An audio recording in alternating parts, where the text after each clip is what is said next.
My name is Carol Markson, and I've been a senior financial analyst at Blue Ribbon Consultants for 6 years.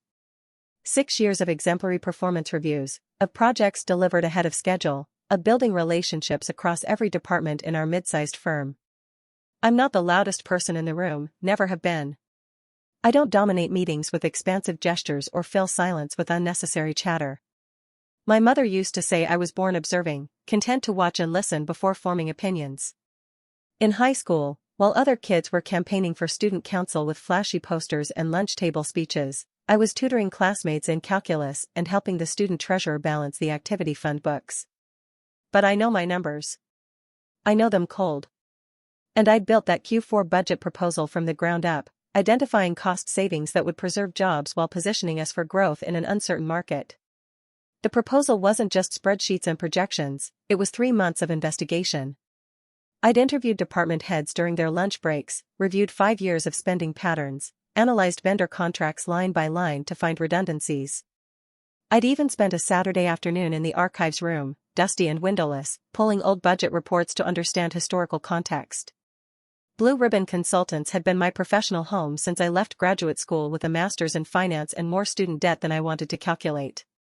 The company specialized in operational efficiency consulting for manufacturing firms, and I'd worked my way up from junior analyst to leading our internal financial strategy projects. My first day, I'd been assigned a cubicle near the emergency exit with a flickering overhead light.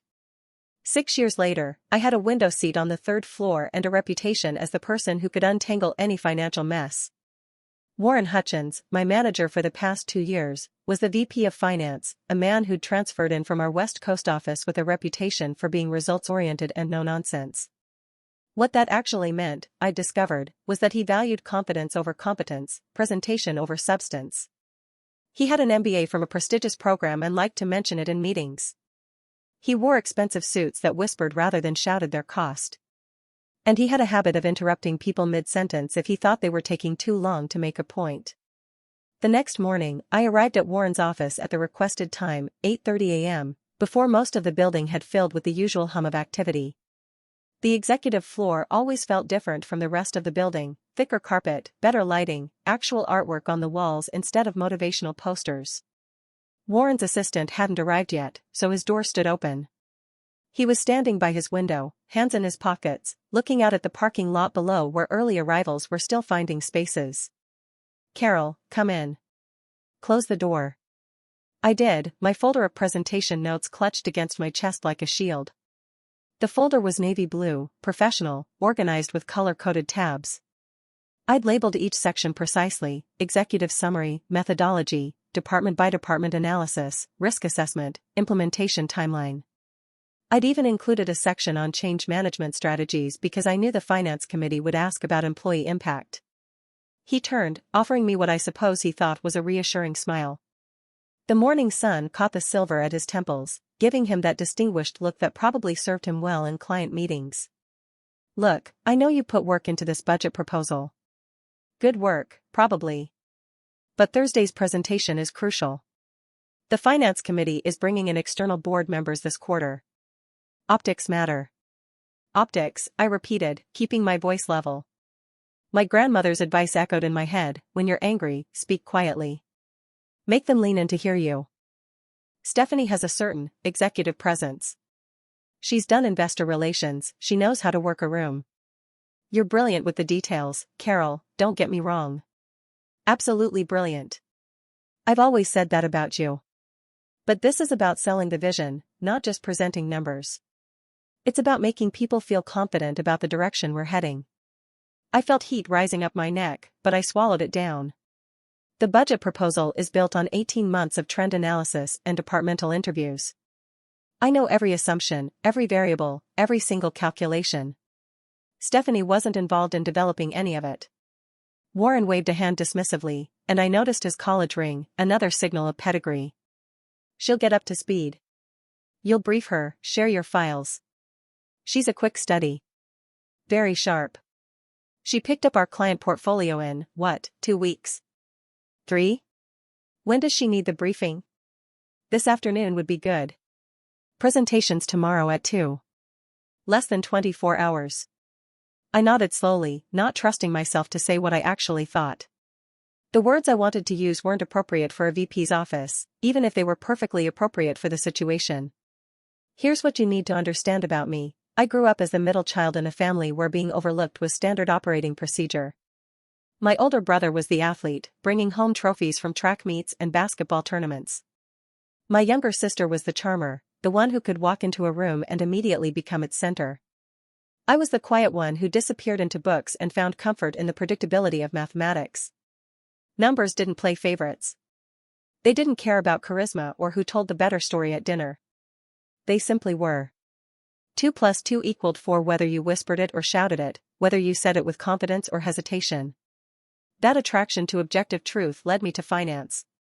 I loved the puzzle of it, finding inefficiencies, optimizing resource allocation, building models that predicted future scenarios with reasonable accuracy. In college, while my roommates were out at parties, I was often in the library working through case studies, finding a strange satisfaction in balancing complex equations. My friends thought I was boring. Maybe I was. But I graduated summa cum laude with job offers from 3 different firms. I wasn't naive. I knew that business required people skills, relationship management, all of that soft skill infrastructure that they tried to teach in mandatory communication workshops.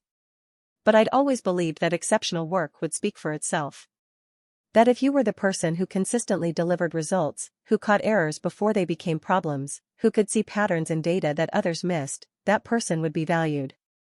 Warren's decision felt like a repudiation of that belief. It felt like being told that all those hours, all that precision, all that expertise, it mattered less than the ability to smile confidently and speak in resonant tones. Stephanie Donovan had joined Blue Ribbon 8 months earlier, hired as a senior consultant with an impressive resume from a larger firm in Chicago. She was everything I wasn't, commanding in meetings, quick with a polished anecdote, comfortable with the kind of corporate performance that felt like theater to me. She had perfectly styled hair that never seemed affected by weather or stress. She wore statement jewelry that caught light during presentations. She had a LinkedIn profile with professional headshots and regular posts about leadership and innovation. We'd worked together on one project, a client retention analysis for a manufacturing company in Ohio. She'd delivered a compelling final presentation, complete with animated slides and a narrative structure that had the client nodding appreciatively. But I'd caught several errors in her underlying calculations. Errors that would have embarrassed us if I hadn't flagged them before the client review. She'd thanked me graciously, called me a lifesaver, and then somehow still received most of the credit when our division director mentioned the project's success in the quarterly meeting. But she photographed well in the company newsletter, and she'd apparently made a strong impression on Warren during her interview process. I'd heard him describe her once as exactly the kind of talent we need to compete at the next level. That afternoon, I sat in conference room C with Stephanie, my laptop open to the budget presentation file. The conference room smelled faintly of the cleaning solution the night crew used, mixed with old coffee from the pot someone had forgotten to empty. The table was fake wood veneer, scarred with the ghosts of 1,000 meetings. Through the window, I could see the parking lot and, beyond it, the strip mall where we sometimes grabbed lunch. She arrived 15 minutes late, coffee in hand, not the break room coffee but something from the expensive place downtown, topped with foam art. She was apologizing breezily about a call that had run long. "So, Warren says you put together something for tomorrow. Want to walk me through it?" I wanted to do many things. Walking her through 3 weeks of my work so she could take credit for it wasn't high on the list. But I took a breath, tasting the stale conference room air, and opened the first slide. The core premise is a strategic reallocation of our operational budget across 3 divisions. Instead of across-the-board cuts, which damage morale and often eliminate essential functions, I've identified specific areas where we're duplicating efforts or maintaining legacy systems that no longer provide value. Stephanie scrolled through the slides on her own laptop, nodding occasionally. Her nails were perfectly manicured, painted a subtle rose color. "This is pretty detailed. Maybe too detailed for a finance committee presentation. They'll want the big picture, the narrative arc. The story, you know? The details support the narrative. Every recommended cut has a rationale that's defensible under scrutiny." The finance committee specifically requested comprehensive justification in their October meeting notes. "Sure, but," she tapped her screen.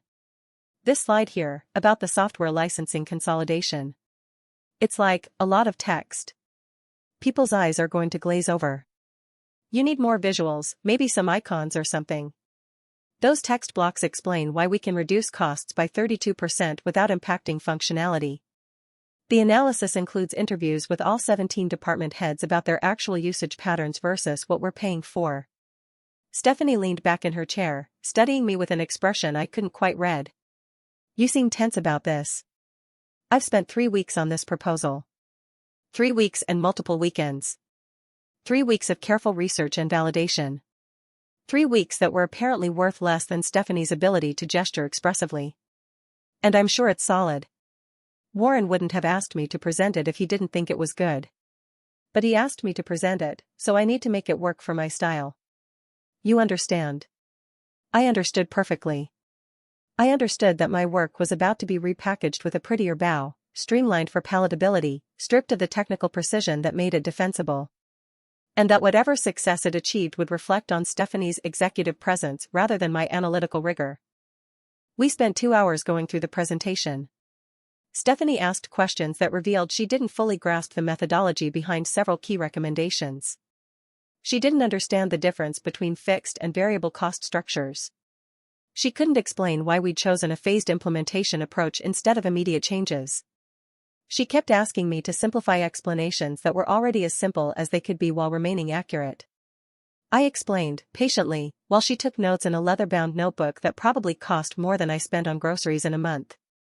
By the end, she seemed confident, that particular kind of confidence that comes from not knowing enough to recognize the gaps in your understanding. This is great, Carol. Really great. I'll probably trim some of the technical sections, punch up the intro and conclusion. Make it sing a little, you know? Give it some energy. I knew. I knew exactly what that meant. It meant replacing substance with style, trading precision for pizzazz. Thursday morning arrived with gray skies and the promise of rain. I came in early, unable to sleep, and buried myself in routine work, expense reports, variance analyses, anything to keep my mind occupied. I'd been awake since 4 a.m., lying in bed and running through the presentation in my head, imagining all the questions Stephanie wouldn't be able to answer. My apartment had felt too quiet, too still. Even my cat had sensed something was wrong, following me from room to room with concerned yellow eyes. The Finance Committee presentation was scheduled for 2 p.m. in the executive boardroom on the 5th floor. I'd never actually presented there. My previous work had been reviewed in smaller conference rooms or submitted as written reports. The executive boardroom had floor-to-ceiling windows, a table that could seat 20, and a reputation for being where careers were made or broken. At 1:45, I saw Stephanie heading toward the elevator, looking polished in a navy suit I recognized from a recent department store catalog. Warren accompanied her, both of them laughing about something. She was carrying my presentation file in a slim leather portfolio. Neither looked in my direction. I was at my desk, staring at a spreadsheet without really seeing it, my coffee sitting untouched beside my keyboard. I told myself I had plenty of work to do. I told myself that this was just business, just politics, just one of those things you learn to accept in corporate life. That this was how things worked at a certain level. That maybe Warren was right and presentation skills mattered more than I wanted to believe. But at 2:30, my phone rang. Warren's extension. The caller ID seemed to pulse on my screen. Carol, I need you up here. Now. 5th floor executive boardroom. His tone carried an edge I hadn't heard before, not the dismissive confidence of Tuesday's conversation, but something sharper. Almost panicked. There was background noise, voices. I took the elevator up, my pulse quickening with each floor. The elevator was empty except for me. I caught my reflection in the polished metal doors, plain blouse, minimal makeup, hair pulled back in a simple ponytail. Not polished. Not executive presence. Just me. The executive boardroom door was closed, but I could hear raised voices inside even from the hallway. The assistant's desk outside was empty. I knocked once, and Warren yanked the door open so quickly I startled backward. Get in here. The room was tense. 5 members of the Finance Committee sat around the polished oak table, their expressions ranging from confused to irritated. Laptops were open, paper scattered across the glossy surface. Someone's coffee had left a ring on a printed report. Stephanie stood at the front, her laptop connected to the projection system, her earlier confidence visibly shaken. Her hands were trembling slightly. The presentation was frozen on slide 14, the software licensing consolidation section, the one she'd wanted to simplify. Warren closed the door behind me and spoke through gritted teeth. Can you please explain to the committee what we're actually proposing here? Because apparently the presentation isn't clear. I looked at Stephanie. Her face had gone pale, her carefully applied makeup suddenly looking like a mask. She wouldn't meet my eyes. Jeffrey Walsh, the CFO and committee chair, folded his hands on the table. He was in his late 50s, with steel gray hair and a reputation for asking the kind of questions that exposed weak thinking. Ms. Markson, is it? We've been reviewing this budget proposal for 30 minutes, and we're having difficulty understanding the basis for several of your recommendations. The savings projections seem aggressive, and when we ask about the underlying assumptions, we're not getting satisfactory answers. I moved to the front of the room, my mind shifting into a different gear. This was my territory, not performance, not politics, but the actual work. The thing I'd spent 6 years getting exceptionally good at. The software licensing consolidation recommendation is based on a comprehensive audit I conducted of our current technology stack over a 3-month period. We're currently paying for 17 different software subscriptions across the company, 8 of which have overlapping functionality. Some departments don't even know we have enterprise licenses for tools they're paying for separately. By consolidating to 4 integrated platforms, we reduce licensing costs by 32% while actually improving interdepartmental collaboration through shared systems. And you've verified that these platforms can handle our current workflows? This from Diane Hoffman, our head of operations, a woman known for her meticulous attention to process. I've done trial runs with each department head over 6 weeks. The transition plan includes comprehensive training schedules and a 3-month parallel operation period to ensure continuity. No one loses access to critical functions during the migration. The detailed breakdown is in the appendix, section 4, with specific timelines for each department. Jeffrey nodded slowly. That wasn't explained in the presentation. We were told the numbers were industry benchmarked, which is essentially meaningless without context. I glanced at Stephanie, who was staring at the floor, her hands gripping the back of a chair. May I? I gestured to the laptop. Jeffrey nodded. Please. Because right now, I'm inclined to reject this entire proposal as insufficiently documented. I took control of the presentation and began walking through the proposal methodically, not the sanitized, narrative arc version Stephanie had created, but the actual analysis. I explained the departmental interviews that had informed my recommendations, pulling up the appendix documents that showed my methodology. I showed the sensitivity analyses I'd run on every savings projection, demonstrating what would happen if our assumptions were off by 10%, 20%, even 30%. I walked them through the risk mitigation strategies embedded in the implementation timeline. The committee members began asking questions, real questions, technical questions, exactly the kind of scrutiny I'd prepared for. Jeffrey wanted to know about vendor lock-in risks. Diane asked about employee resistance and change management. The board representative, a woman named Catherine Brenner who'd been silent until now, questioned my assumptions about software adoption rates.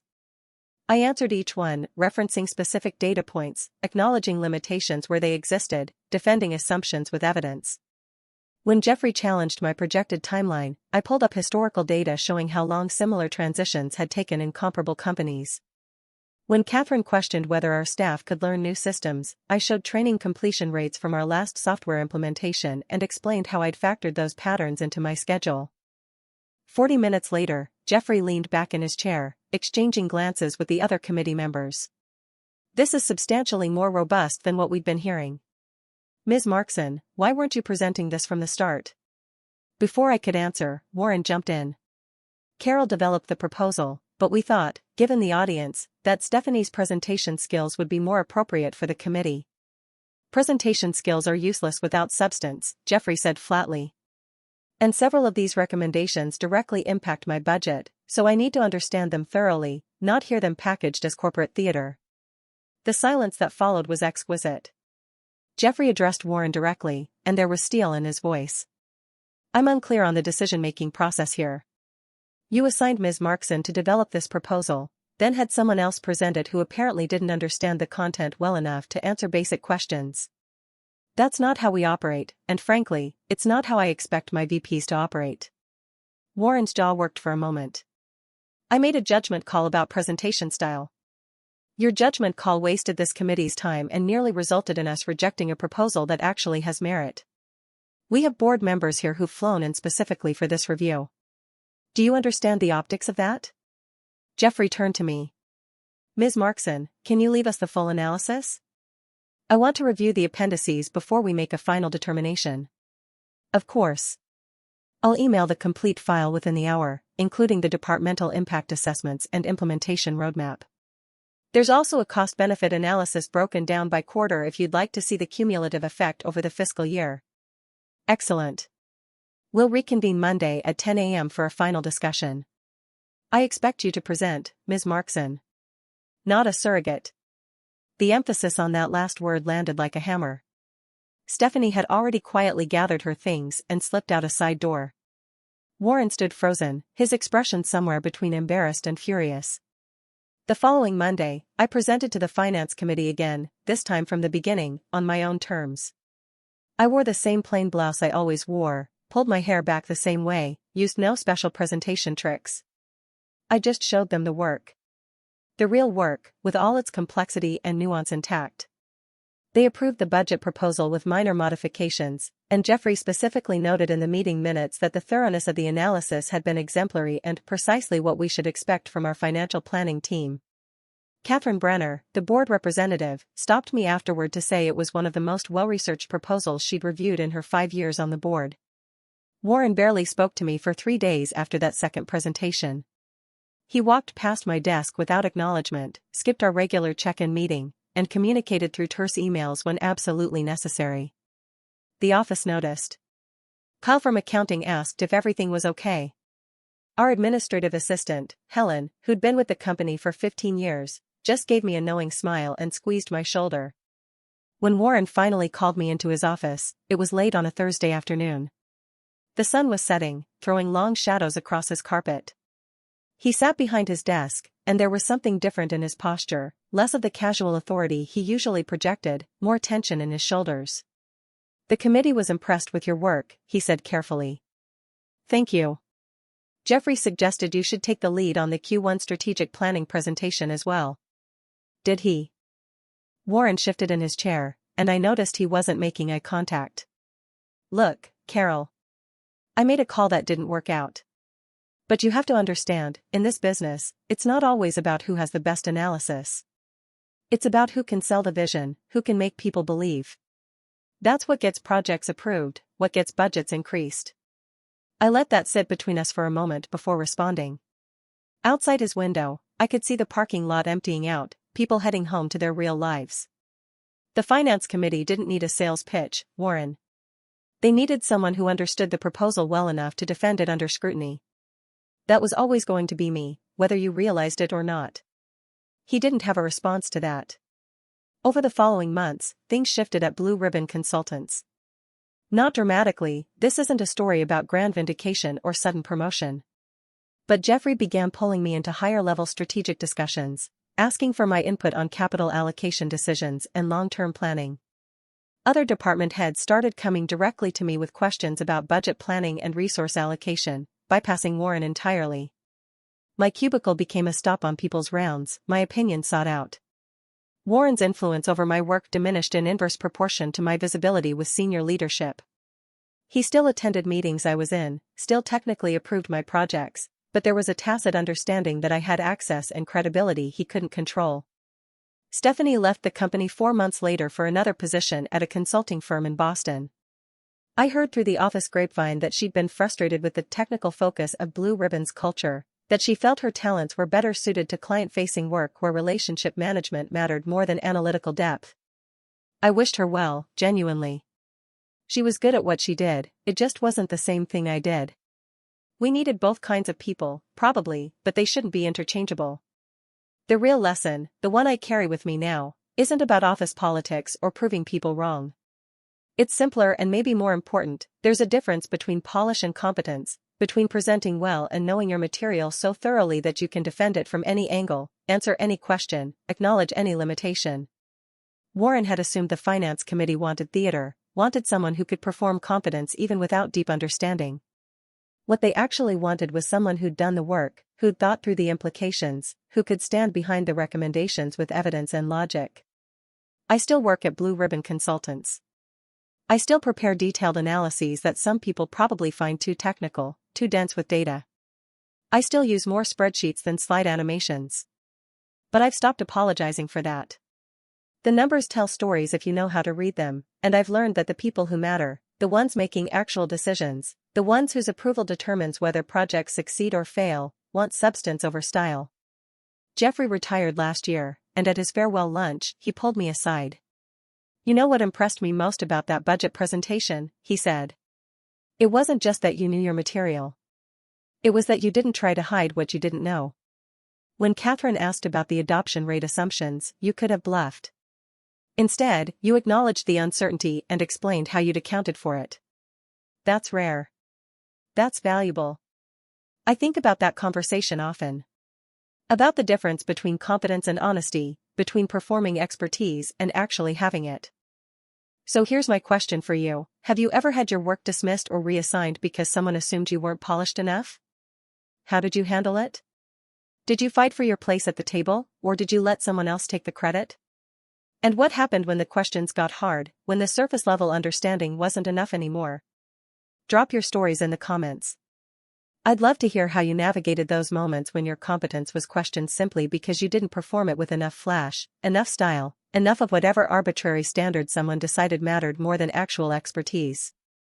And if you're facing something similar right now, if someone's trying to take credit for your work or sideline you because you don't fit their image of what leadership looks like, remember this: when the questions get difficult, when the scrutiny gets real, when someone needs to stand behind the recommendations and defend them with evidence, substance always outlasts performance. Always. Because the truth about executive presence and polish is that they matter right up until the moment someone asks a question that requires a real answer. And in that moment, all the smooth delivery and competent gestures in the world won't help if you don't actually know what you're talking about. Know your material. Do the work. Be willing to defend it. The rest is just performance.